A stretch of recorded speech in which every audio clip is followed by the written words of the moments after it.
ବର୍ଷा ହେଉଛି ଆଉ ସେ ଚାଷ ହେଉଛି ମାନେ ରେନ୍ ଆଉ ରୋଟାଭେଟରର ମିକ୍ସ ଚାଲିଛି ବର୍ତ୍ତମାନ। ପ୍ରାୟ ବର୍ଷା ତ ନଥିଲା ଗୁଡ଼େ ଦିନ ହେଲା, ବର୍ଷା ଏବେ ଲଗାତାର ହେଲା ପରେ ଏବେ ସବୁ ବିଲ ପ୍ରାୟ ଚାଷ ହେଇକି ରୁଆ ସରିଗଲାଣି। ଆମର ବର୍ତ୍ତମାନ ସେଇ ପଟାସ ଗଛ ଆର ଗୋଟେ ତଳି ମରା ଚାଲିଛି, ଏପଟେ ଚାଷ ହେଉଛି। ଆସନ୍ତାକାଲି ସକାଳୁ ରୁଆ ହେବ। ବର୍ତ୍ତମାନ 4x4ରେ ରୋଟାଭେଟର ଲଗାଇ ଚାଷ କରାଯାଉଛି। ଭାଇ ଚାଷ କରୁଛନ୍ତି। ଗାଡ଼ି ଆଜି ସକାଳେ ଚାଷ ହେବାର ଥିଲା, କିନ୍ତୁ ରୋଟାଭେଟରର ଗୋଟିଏ ବେରିଂ ଭାଙ୍ଗି ଯାଇଥିଲା। ସେଟା ଆଜି ଦିନ ସାରା ଲାଗିଗଲା, ଟାଇମ୍ ନିଜକୁ କରିବାକୁ ପଡ଼ିଲା। ତ ଆମେ ମିଶି ଭାଇଙ୍କ ଆମେ କାମ କଲା ପରେ ବର୍ତ୍ତମାନ ଗାଡ଼ି ନେଇକି ଆସିଲୁ ଚାଷ କରିବା ପାଇଁ। ଗୋଟେ ଓଡ଼ିଶାରେ ଦୌଡ଼ ଚାଲିଛି ରୋଟାଭେଟରରେ। ଆସନ୍ତାକାଲି ସକାଳେ ଏଇଟା ରୁଆ ହେବ। ତ ଏଇଭଳି ଭାବରେ ଆଜି କଳା ହେଇ ପୁରା କଳା, ମାନେ ଗ୍ରୀସ୍ ସବୁ ଛାଡ଼ି ଯାଇଛି, ଗ୍ରୀସ୍ ଟିକେ, କିନ୍ତୁ ଥିଲା ଆଜି ଦିନ ସାରା ଟିକେ ସେ ରୋଟାଭେଟରର ବେରିଂ ଭାଙ୍ଗି ଯାଇଥିଲା। ସେଥିପାଇଁ ତା'ର ଚେକ୍ ନଟ୍ 2-3ଟା ଖୋଲି ବେରିଂ ପକାଇ ତାପରେ କାମ ସାରିଲା ପରେ ବିଲକୁ ନେଇକି ଆସିଲୁ।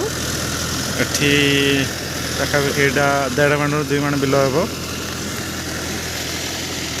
ଏଟା ସରିଲା ପରେ ସେ ଉପରେ ଆମର ସେଇ ପାଖରେ ଆଉ 2 ମାଣ ଚାଷ ହେବ। ତାପରେ ଗାଡ଼ି ଯିବ, ଅନ୍ୟମାନଙ୍କର ଚାଷ ହେବା ପାଇଁ ଯିବ। ବହୁତ ଲୋକ ଅପେକ୍ଷା କରିକି ବି ଅଛନ୍ତି ଚାଷ ହେବା ପାଇଁ। ତ 4x4ର କାମ ହେଉଛି ଏଇଟା, ଟିକେ ହଇରାଣ ହେବନି ଆଉ, ମାନେ ଦବିଲେ ସେ ଆରାମରେ ଉଠିକି ଆସିପାରିବ। ତ ଯେଉଁଟା ଆମର 4x2 ଯେଉଁ ଗାଡ଼ି ଗୁଡ଼ା ଅଛି, ଆମର ବି 4x2 ଅଛି ଗୋଟେ, ଆଉ ଗୋଟେ 4x4 ଅଛି। 4x2ଟା ଚାଷକୁ ଯାଉନି, ପ୍ରାୟ ଜାଗାରେ ସେଇଟା ଦବିବାର ବି ଚାନ୍ସ ଅଛି। ଆଉ ଯେଉଁମାନଙ୍କର ବି 4x2 ଅଛି ସିଏ ଆଉ ଯାଉନି। ସେଥିରେ ଲୁହା, ଆପଣ ଦେଖିବେ ଲୁହା ଚକ ଲାଗିକି ଯାଉଛି। ତ ଲୁହା ଚକ ହେଇଗଲେ ସେ ତ 2 ହାତେ ହୁଡ଼ାରୁ ତ ଛାଡ଼ିକି ରହିଯିବ। ତ ସେଥିପାଇଁ 4x4ର ଟିକେ ଚାହିଦା ଟିକେ ରହିଛି ଅଧିକା। ଆଉ ଇଏ ବି ଯାଉଛି ସବୁଆଡ଼େ। ରାତିରେ ବି ଆଜି ଚାଷ ହେବାର ଅଛି, 4-5 ଘଣ୍ଟା ହେବ, କାରଣ ଲୋକମାନେ କାଲି ସକାଳୁ ବି ରହିବେ, ସେଥିପାଇଁ ଅପେକ୍ଷା କରିକି ଅଛନ୍ତି। ନିଜ କାମଟା ତ, ସେଥିପାଇଁ ଫାଷ୍ଟ ସାରି ଦେଉଛୁ ଆଉ।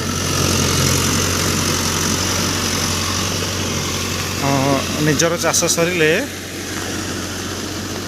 ଲୋକମାନଙ୍କର ଚାଷ ରହୁଯିବ। ଆଜି ଯିବ, କାଲି ସକାଳେ ବି ଆମର ସେଠି ଚାଷ ହେବାର ଅଛି। ଟିକେ ଘଣ୍ଟାଟେ ହେଲା ପରେ ଲୋକମାନେ ଆସିବେ ରୋଇବା ପାଇଁ।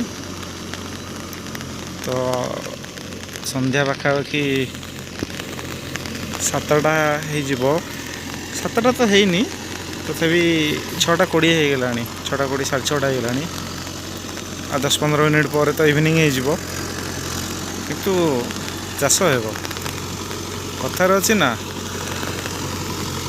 ଯଦି ମଣିଷ ଟିକେ ବିଳମ୍ବ କରିଦେବ ତାହେଲେ ବିଲ ଚାଷର ଯେଉଁ ପାଗଟା ଯେଉଁ ଥାଏ ସେଇଟା ଚାଲିଯିବ। ପାଗ ଚାଲିଗଲା ପରେ ଆଉ ଚାଷ ହେଇପାରିବନି ନା।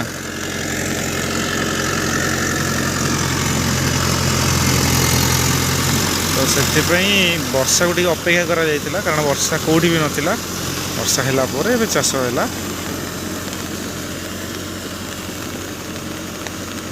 ଗାଡ଼ି ସେ ବହୁ କଷ୍ଟରେ ଭିତରକୁ ଆସିଛି। ପ୍ରାୟ ସବୁ ଜମି ଚାଷ ସରିଗଲାଣି। ଦେଖନ୍ତୁ ଚାରିପଟେ ବହୁ କଷ୍ଟରେ ଏଇ ଯେଉଁ କେନାଲ ଅଛି, କେନାଲ ବନ୍ଧରେ ଭିତରେ ପଶିକି ଆସିଛି। ସେ ଆସିବା ଟିକେ କଷ୍ଟ ଥିଲା, ତଥାପି ଗଲାବେଳ ପାଇଁ ଆଶା କରୁଛୁ ସେମିତି କିଛି କଷ୍ଟ ହେବନି, ଭଲରେ ଚାଲିଯିବ। ତଥାପି ହୋପ୍ ଫର୍ ଦ ବେଷ୍ଟ।